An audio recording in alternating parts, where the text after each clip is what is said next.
Hello, this is CJ Radune of RotoWire.com here for your Formula One update on the Prime Sports Network. Be sure to subscribe so you don't miss any motorsports coverage all season long, including NASCAR, IndyCar, and of course, Formula One. You can access my columns by clicking the link provided. It's in the description of this video. And if you have any questions or comments, feel free to let me know what's on your mind. So this week, we are going to be talking about the Formula One Rolex Grand Prix of Austria.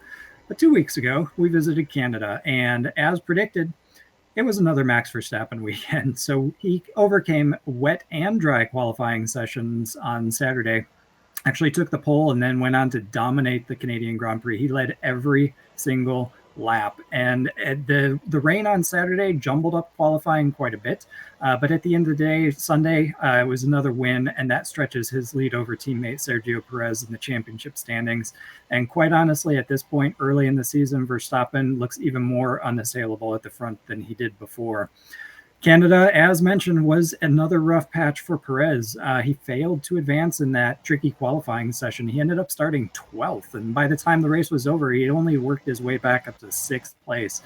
So while that finish it will help Red Bull close in on another constructor's title by earning them some extra points, it did not do Perez any good in terms of his hunt to track down Verstappen in the Drivers' Championship. So Verstappen widened his gap in those standings, and quite honestly, Perez is in a very rough patch, and he needs a good dose of confidence to be able to pull out of it. Second on the podium in Canada was none other than Fernando Alonso. It was an ideal weekend for him and the team. He inherited a front row start when Nico Hülkenberg was penalized for safety infractions. It was a great great qualifying effort, I should say, from Hülkenberg, but ultimately that ended up going to Alonso before Sunday's race started. So he used that track position to confidently consolidate a runner-up finish, and he was second on the podium to Verstappen in a very good performance for him and Aston Martin. And quite honestly, at this point, all Alonso needs is one slip from Verstappen. It's going to be tough to get that from Verstappen, but all he needs is that one slip, and Alonso might find himself in victory lane. Lewis Hamilton, for a good measure, with a great effort, he rounded off the podium spots in third, and both Mercedes and Aston Martin, they're demonstrating progress. Their car development is on track, both teams, and those improvements should continue to come through the middle portion of this season. Remains to be seen whether or not it'll be enough for either one of them to catch Verstappen and Red Bull, but nonetheless, they're definitely making strides forward each and every week. So what was the biggest surprise in Canada? Alex Albon, I think hands down, he was the driver of the day, and for great reason too. He grabbed the best finish of the season for Williams, which has by far been the worst car of the season so far. And he held off Esteban Ocon and a long line of midfield cars as he made his used tires work for longer, holding off those charges from behind. It was an impressive 7th place finish for him and the team, and gives them some excellent points in the Constructors' Championship that'll give them some extra money that they can invest in the team in at the end of the season. So while that jumbled grid and all the crashes that we had at Canada that helped enable Albon's finish, don't be fooled into thinking that Ocon lost his spot as the best of the rest, though.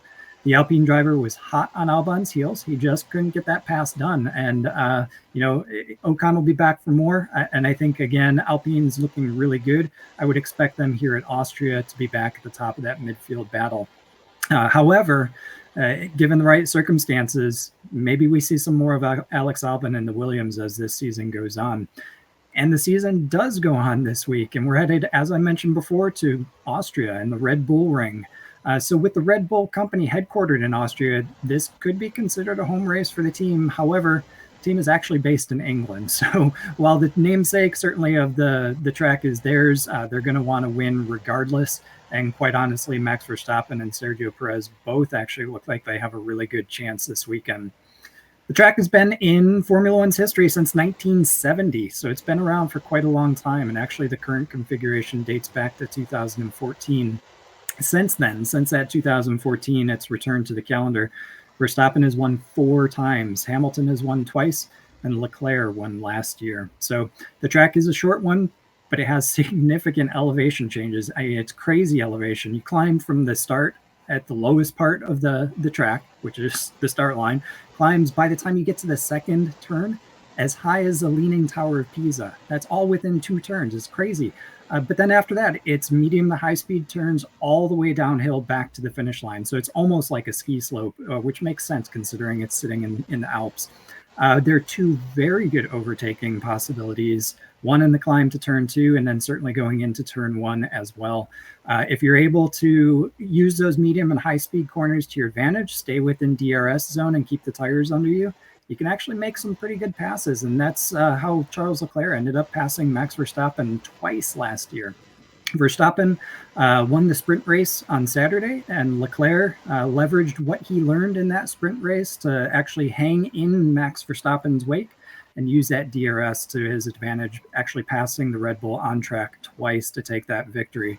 So this weekend, again, it is another sprint weekend. This is the first one that we've seen since Azerbaijan, and it'll be the second one that uses the standalone sprint format. So Saturday's on-track activity is all about the sprint, whereas last year, the sprint finishing results actually determined the starting grid for Sunday's race.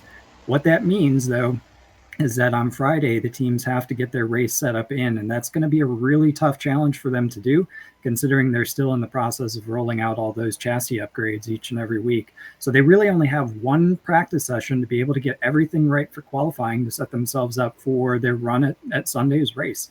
They're going to learn a lot, certainly on Saturday, but everything that sets them up for Sunday on track from a qualifying perspective as well as a practice perspective, that all takes place on Sunday. So really pressure packed here Friday. Saturday will be interesting to see, a little bit of a preview of the race with the standalone sprint, but Sunday is going to be ultimately where it all happens. And it's going to be interesting because yet again, we might have weather and rain might interrupt both Friday as well as Saturday. The chances are actually more likely to disrupt Saturday's sprint race, which would be interesting and probably actually pretty good since it doesn't disrupt the starting order for Sunday. But look for rain this weekend. So what does that mean? Potential upsets, absolutely. When you have variable conditions, that definitely brings out the long shots. And not to say that there are long shots that are in the picks, but anybody other than Verstappen probably can be considered a long shot at this point in the season. So Red Bull, they're certainly the favorite, and I would expect both drivers to be on the podium. So I do think Max Verstappen is going to win. You can see the odds scrolling on the screen. He's obviously the favorite, and for very good reason. I do think that Perez is going to get the job done, though. He needs some confidence. I think he's growing. He's just got to get over this little slump, and I have a feeling he's going to be on the podium this week as well, probably in second place. That said, who's going to be best of the rest?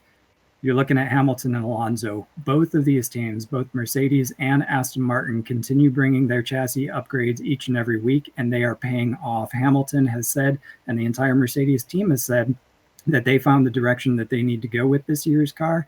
And Alonso has actually said that he thinks that this track, Red Bull Ring, actually is going to suit their Aston Martin even better than Canada.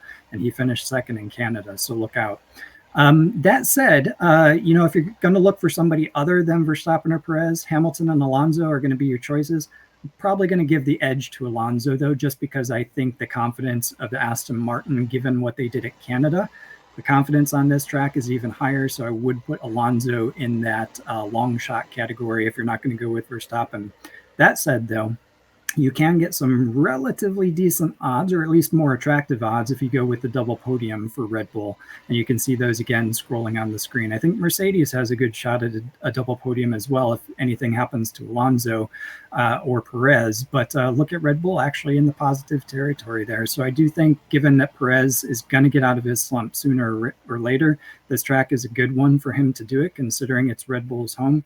I think this is the week that you can take advantage of that. So as far as my upset picks go, Hamilton or Alonso, as I said, both teams are making progress with their upgrades. Aston Martin tends to get the edge, so I think Alonso is going to be that choice for me.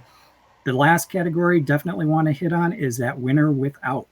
And remember, this category is without Mercedes, Red Bull, Ferrari, or Aston Martin. In other words, it's best of the rest in that mid-pack battle.